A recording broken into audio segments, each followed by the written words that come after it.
இன்னைக்கு சிசிடின்னு சொன்னா ஒரு சாதாரண காஃபி ஷாப்னு தோணலாம். ஆனா 90sல பெங்களூர்ல அது அப்படி கிடையாது. காலேஜ் முடிஞ்ச நண்பர்களை பார்க்கணுமா, சிசிடி. Internet பயன்படுத்தணுமா, CCTV. சும்மா 2 மணி நேரம் உட்கார்ந்து பேசணுமா, அதுக்கும் சிசிடி. அந்த இடத்தை உருவாக்கியவர் விஜி சித்தார்த்தா. 2019 ஜூலை 29. அவர் மங்களூரு போற வழியில நேத்ராவாதி பிரிட்ஜ்ல காரை நிறுத்த சொல்றாரு. அந்த இரவு அவர் வீட்டுக்கு வரவே இல்ல. 2 நாள் கழிச்சு அவர் எழுதி வச்சிருந்த ஒரு கடிதம் வெளியே வந்தது. அதுல ஒரு வரி இருந்தது, I have failed as an entrepreneur.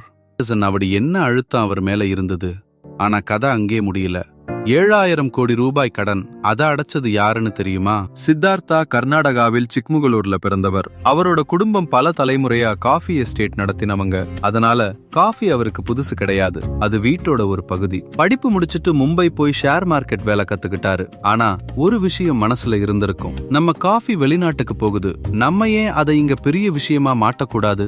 அவருக்கு தெரிஞ்சிருக்குமா இந்த ஒரு எண்ணம் ஒரு நாடு முழுக்க பரவ போகுதுன்னு? 1993ல அவர் காஃபி எக்ஸ்போர்ட் பிசினஸ் ஆரம்பிக்கிறாரு. இந்தியன் காஃபிக்கு வெளிநாட்டுல நல்ல டிமாண்ட் இருந்தது. ஆனா அவருக்கு எக்ஸ்போர்ட் மட்டும் போதல. இந்தியால கஃபேல உட்கார்ந்து பேசுற கல்ச்சர் அப்ப வரல. அதத்தான் அவர் பார்த்தாரு. 1996ல பெங்களூர் பிரிகேட் ரோட்ல முதல் கஃபே காஃபி டே. ஒரு கப் காஃபி வாங்கினா இன்டர்நெட் ஃப்ரீ. அப்போ அது பெரிய டீல். காலேஜ் ஸ்டூடெண்ட்ஸ், வேலைக்கு போறவங்க, நண்பர்கள், காதலர்கள் எல்லாரும் வந்தாங்க. சிசிடி ஒரு காஃபி ஷாப்பா மட்டும் இல்லாம மக்கள் சந்திக்கிற இடமா மாறுச்சு. இது வெறும் ஆரம்பம் தான். இதுக்கு அடுத்து என்ன ஆச்சுன்னு தெரியுமா? அடுத்த சில வருடத்துல சிசிடி வேகமா வளர்ந்தது. ஒரு நகரம், அப்புறம் இன்னொரு நகரம், அப்புறம் இந்தியா முழுக்க. ஒரு கட்டத்துல 1700க்கும் மேல் கேஃபேஸ், சொந்த எஸ்டேட்ஸ், சொந்த ரோஸ்டிங், வெண்டிங் மெஷின்ஸ்னு ஒரு பெரிய ஈகோ சிஸ்டம். ஸ்டார்பக்ஸ் இந்தியா வர்றதுக்கு முன்னாடியே கேஃபே கல்ச்சர்ல சிசிடி தான் பெரிய பெயர். A lot can happen over coffeeன்னு ஒரு டேக்லைன் வந்தது. அது நிறைய பேரோட வாழ்க்கையில உண்மையாவே இருந்தது. உங்களுக்கும் அப்படி ஒரு சிசிடி இருந்திருக்கும் இல்ல? ஆனா வெளியில இருந்து பார்க்கும்போது தெரிஞ்ச படம் வேற.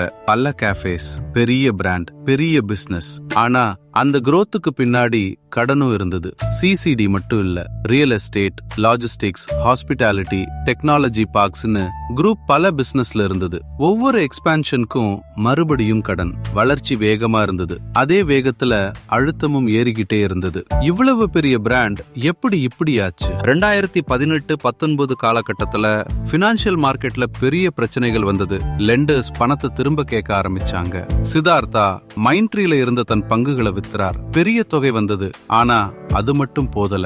கடன் கை மீற அளவுக்கு போயிருந்தது. வெளியில் பிராண்ட் பெரியதா தெரிஞ்சாலும் உள்ள நிலை நல்லா இருக்கும்னு அர்த்தம் இல்ல. சிசிடி அதுக்கு ஒரு உதாரணம். இந்த கடன் எவ்வளவு தூரம் போகும்னு அவருக்கே தெரிஞ்சிருக்குமா? 2019 ஜூலை 29க்கு பிறகு சித்தார்த்தா திரும்பி வரல. அவர் விட்டு சென்ற கடிதத்தில் பிசினஸ் பிரஷரை தாங்க முடியலன்னு எழுதியிருந்தார்.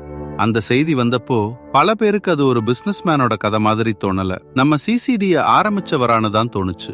ஏன்னா அந்த பிராண்ட் ஒரு கம்பெனியை விட அதிகமா நம்ம வாழ்க்கையில இருந்தது. அவரோட மறைவுக்கு பிறகு பல பேரும் சிசிடி முடிஞ்சிடுச்சுன்னு நினைச்சாங்க.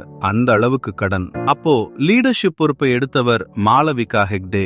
அவர் செய்ய வேண்டியது ஈஸி கிடையாது. கேஃபேஸ் மூடணும், சொத்துக்களை விற்கணும், செலவுகளை குறைக்கணும், லெண்டர்ஸ் கிட்ட பேசணும். அது ஓவர் நைட் கம்பேக் கிடையாது. ஆனா சில வருடங்களுக்குள் டெட் பெரிய அளவுக்கு குறைஞ்சது. 2023க்குள் சுமார் 1800 கோடி ரூபாய் அளவுக்கு. சிசிடி பழைய மாதிரி எல்லா இடத்திலும் இல்லாம இருக்கலாம், ஆனா அந்த பிராண்ட் இன்னும் நிக்குது. இந்த கதை நமக்கு என்ன சொல்லுது தெரியுமா? விஜி சித்தார்த்தாவோட கதை ஒரு காஃபி பிராண்டோட சக்சஸ் ஸ்டோரி மட்டும் இல்ல, ஒரு நல்ல ஐடியா எப்படி ஒரு தலைமுறையோட ஹாபிட்டா மாறுதுங்கதோட கதை. பிராண்ட் பெரியதா இருக்கிறது பிசினஸ் சேஃப்னு அர்த்தம் இல்லைன்னு சொல்லும் கதை. எல்லாம் முடிஞ்ச மாதிரி தெரிஞ்ச பிறகும் சிலர் அமைதியா வந்து அதை தூக்கி நிறுத்துவாங்க. அந்த ஒரு கப் காஃபிக்கு பின்னாடி இவ்வளவு பெரிய கதை இருந்தது. இதுதான் பிராண்ட் கதை.